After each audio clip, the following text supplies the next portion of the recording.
Dr. Haji Amir Uskara, MKes, yang saat ini menjabat Wakil Ketua Umum DPP P3, hasil Muktamar ke-9 di Makassar, tahun 2021, dapat dibilang sebagai seorang politisi tingkat nasional yang ulung dan sukses. Betapa tidak, Amir Uskara sudah melewati karir politiknya dimulai dari tingkat bawah dengan menjadi anggota DPRD Kabupaten Goa, kemudian DPRD Provinsi Sulawesi Selatan, dan menjadi anggota DPR RI periode tahun 2014 sampai tahun 2019 dan tahun 2019 sampai tahun 2024. Di DPR RI, Amir Uskara dipercaya menjadi Ketua Fraksi P3 DPR RI sekaligus juga menjabat Wakil Ketua Komisi 9 yang membidangi keuangan, perbankan dan APBN.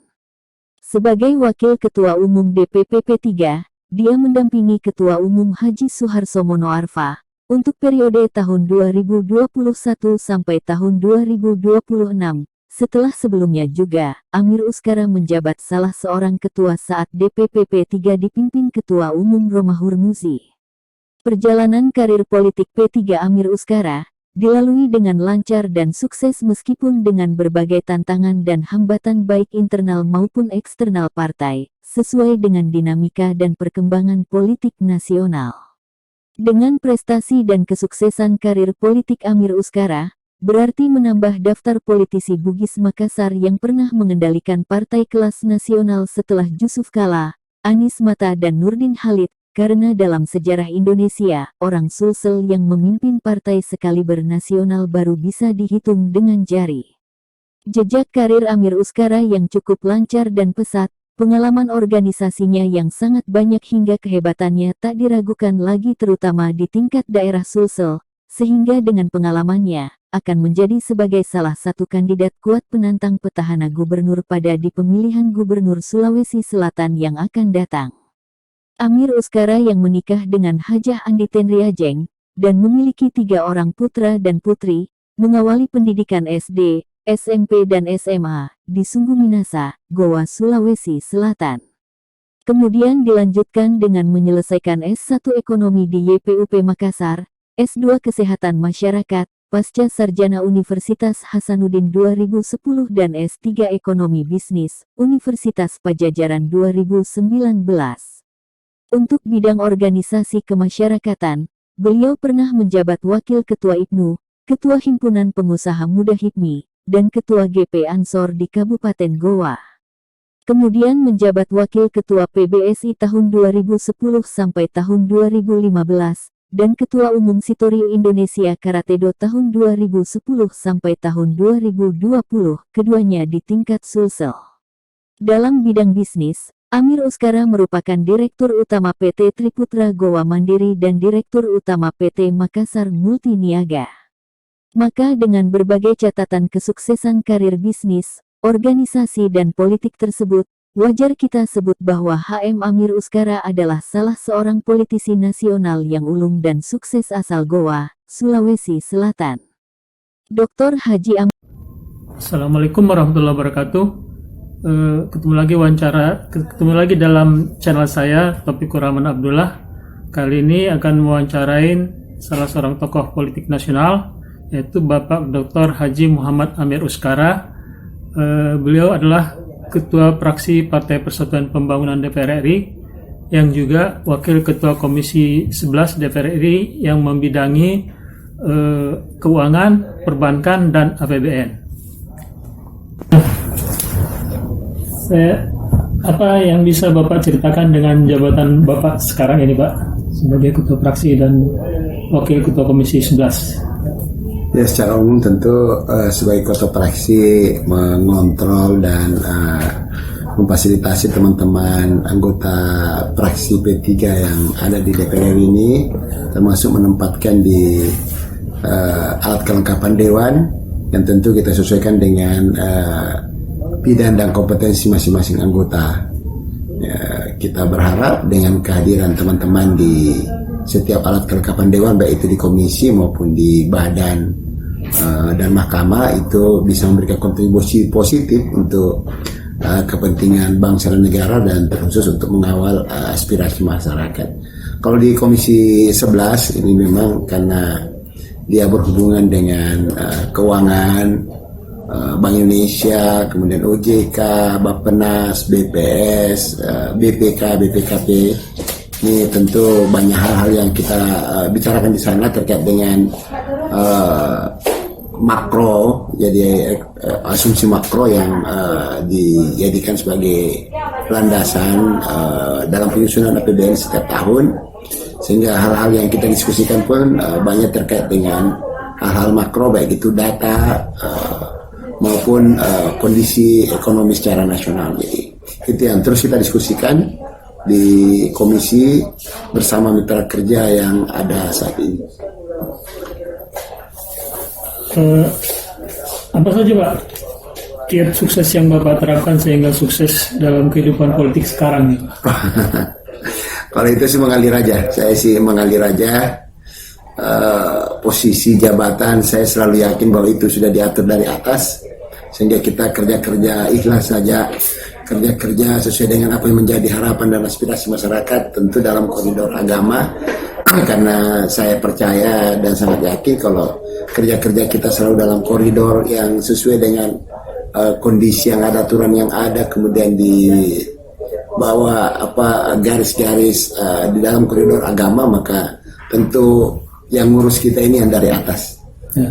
Kalau dari atas yang ngurus kita, saya kira insya Allah apapun yang menjadi harapan, cita-cita dan keinginan kita itu akan dibukakan ruang oleh Allah Subhanahu Wa Taala. Itu yang selama ini saya anggap sebagai jalan yang saya harus lalui untuk bisa seperti apa yang ada saat ini. Bapak sekarang Wakil Ketua Umum DPP P3. Mengapa Bapak memilih P3 sebagai tempat pada berjuang, Bapak?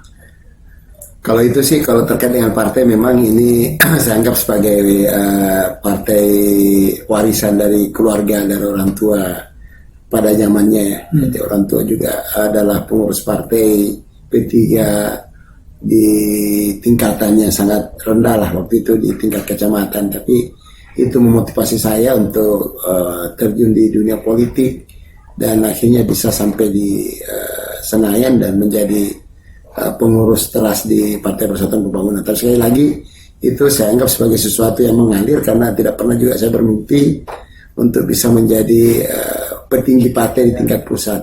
Saya berasal dari bawah, betul-betul dari tingkat bawah, dari pengurus cabang, kemudian jadi ketua di cabang, kemudian jadi ketua di wilayah, dan akhirnya bisa menjadi pengurus di pusat. Apapun itu, sekali lagi itu adalah perjalanan yang tidak saya rencanakan, dan semua mengalir seperti air saja, karena kemudian saya diberikan amanah di pusat ini, ya tentu itu yang kita pertanggungjawabkan.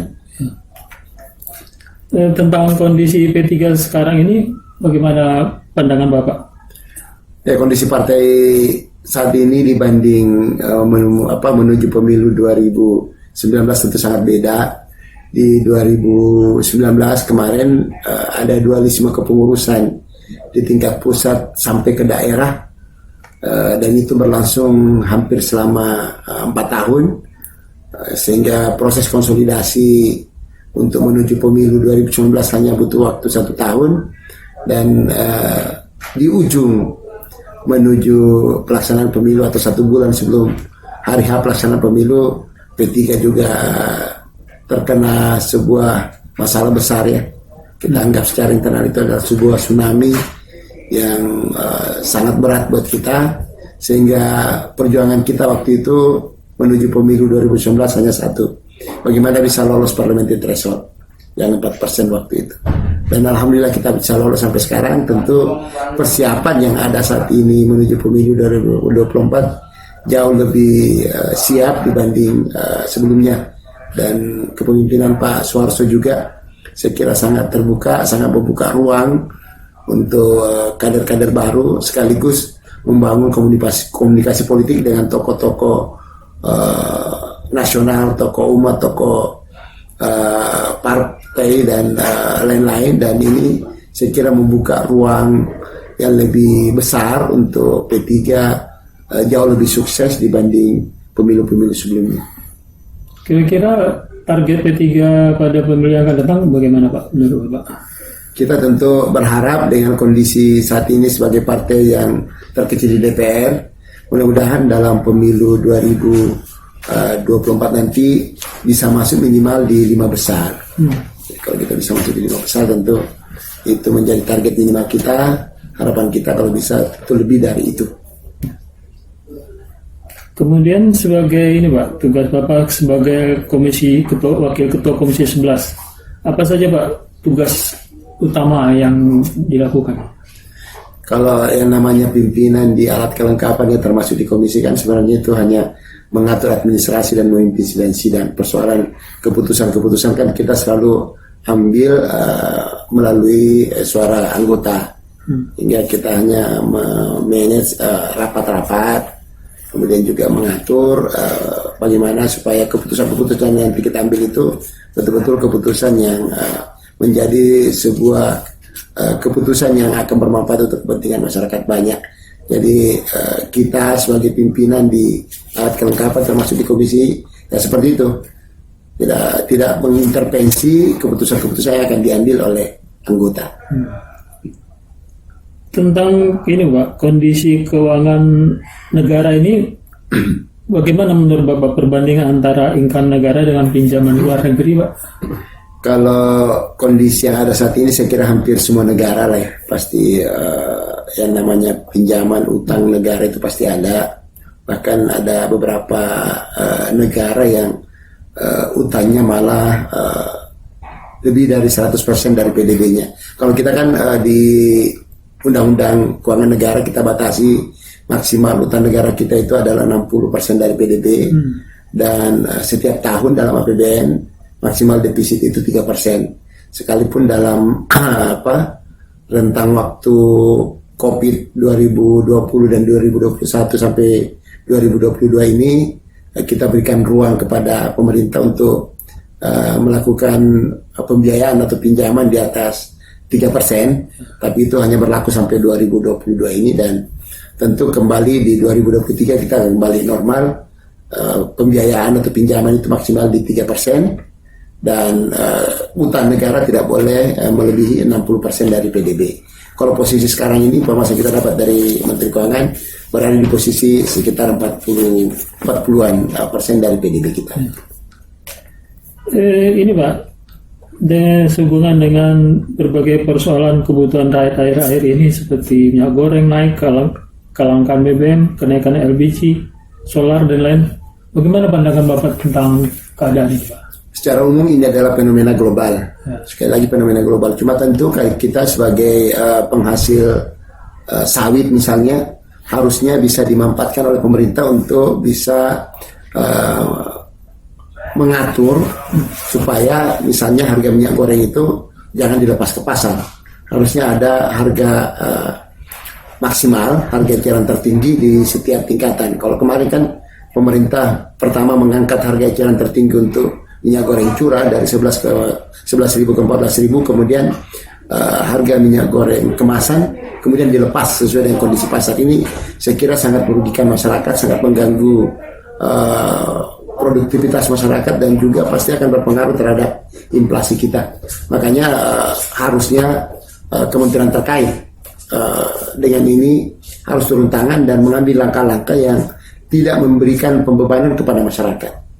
Kalau misalnya pemerintah mau ketat, mau tegas, harusnya minyak goreng yang ada di dalam negeri itu karena diproduksi oleh bahan baku yang ada di negara kita, dan saya dengar saya dapat informasi bahan baku dasar misalnya sawit dari masyarakat itu tidak berubah harganya. Artinya dari dulu sampai sekarang harganya di kisaran yang sama, tiba-tiba harga hasil produksi malah melonjak. Ini kan sesuatu yang harusnya tidak terjadi di negara kita. Nah, ini kita dari fraksi P3 melalui teman-teman di Komisi 6 yang membidangi persoalan ekonomi itu terus mendesak pemerintah termasuk Menteri Perdagangan untuk bisa mengatur distribusi minyak goreng ini sehingga pertama tersedia, kemudian dengan harga yang wajar. Itu yang kita kejar di Komisi 6. Ini Pak, Bapak sebagai tokoh yang berasal dari Kabupaten Goa, apa saja menurut Bapak keistimewaan yang ada di Sulawesi Selatan dibandingkan dengan daerah-daerah lain menurut Bapak? Artinya kan kalau kita mau cerita terkait dengan keistimewaan kedaerahan, tentu kita akan mengangkat terkait dengan budaya tradisi yang ada. Kita di Sulawesi Selatan alhamdulillah masih saling menjaga ya. Artinya budaya kita untuk ada bahasa budaya di sana yang namanya siri, itu artinya bagaimana kita sama-sama menjaga kehormatan kita. Tentu ini menjaga kehormatan dalam kumulatif sebagai seluruh warga Sulawesi Selatan dimanapun kita berada. Kemudian pace artinya saling empati kepada sesama. Itu juga menjadi sesuatu yang saya kira menjadi sebuah budaya di Sulawesi Selatan yang kalau kita pertahankan, kita jaga, itu pasti akan mengangkat citra kita, mengangkat kehormatan kita sebagai warga Sulawesi Selatan. Makanya saya dimanapun berada, saya ingin mengatakan bahwa saya bangga sebagai orang Sulawesi Selatan, saya bangga sebagai orang Goa karena dengan budaya, tradisi dan kebiasaan yang ada di sana itu bisa mengantar saya sampai ke sini. Kalau makanannya, daerah-daerah wisatanya apa saja itu yang di sana? Banyak wisata. Saya kira kalau persoalan wisata di sana banyak. Wisata alam terutama ya yang paling banyak. Karena di sana mulai dari pantainya yang bagus, kemudian pegunungannya yang indah, dan ini semua kalau ditata, dikelola dengan baik pasti juga akan menjadi salah satu sumber perekonomian baru, terutama tentu mengangkat tradisi dan budaya sekaligus memperlihatkan keindahan alam yang ada di sana. Itu saya kira banyak di Sulawesi Selatan, terutama objek-objek wisata yang bisa menjadi daya tarik buat masyarakat, terutama tentu kalau di Goa juga pasti banyak, mulai dari air terjun sampai keindahan pegunungan yang bisa kita nikmati setiap saat. Ini sebagai bagian daripada kekayaan alam yang ada di Sulawesi Selatan yang mungkin belum tereksploitasi secara maksimal, sehingga masih terbatas masyarakat yang tahu. Saya yakin kalau ini bisa menjadi sebuah daerah wisata yang dikembangkan dengan baik, pasti akan menarik banyak turis-turis, baik itu turis mancanegara, apalagi kalau turis nasional. Bapak pernah diusulkan menjadi calon bupati Goa. Bagaimana Pak? Sampai seberapa jauh sekarang proses? Saya ini kan prinsipnya terpilih di sini karena masyarakat. Jadi apapun yang menjadi harapan gini masyarakat tentu saya akan ikut. Jadi ya nanti kita lihatlah kondisi apa yang akan terjadi. Kalau ini Pak, peluang Bapak jika maju jadi calon gubernur misalnya di Sulawesi Selatan, bagaimana Pak prospek? Di politik itu kan semua bisa terjadi.